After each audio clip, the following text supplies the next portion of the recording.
Welcome friends. स्पर्धा परीक्षेची तयारी करत असाल तर प्रॉफिट आणि लॉस यावर अशा प्रकारचे क्वेश्चन परीक्षेमध्ये विचारले जातात. तर हा व्हिडिओ पूर्ण शेवटपर्यंत पहा. एका वस्तूची खरेदी किंमत ₹1600 आहे. तर 20% नफा मिळवण्यासाठी तिची विक्री किंमत किती ठेवावी लागेल? एक वस्तू आहे ती ₹1600 ला खरेदी केलेली आहे पहा. त्याच्यावर आपल्याला 20% नफा घ्यायचा. मग विक्री किंमत किती ती काढायची आपल्याला. ची खरेदी किंमत लिहितो मी अगोदर. खरेदी किंमत पूर्ण तुम्हाला स्टेप बाय स्टेप मांडून दाखवतो.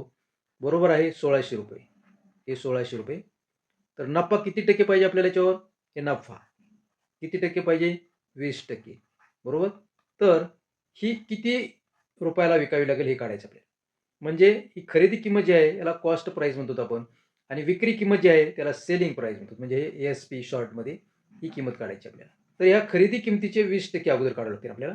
20% काढल्याचे की येणारी जी किंमत आहे ती या 1600 मध्ये ॲड केली की आपल्याला बरोबर कोणती किंमत येईल? एस-पी येईल. मग पहा आता अगोदर आपण 1600 चे 20% काढू. खरेदी किंमत आहे 1600.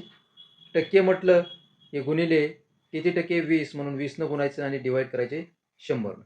2 शून्य कट होतील, हे 2 शून्य कट होतील. वर राहील 16 आणि हे 20 चा गुणाकार. तर किती येईल हे पहा 16 आणि गुणिले 20 तर बरोबर किती येईल? हा शून्य देतो अगोदर आणि 16 दोन्ही हे दोन्हीचा गुणाकार 16 दोन्ही 32.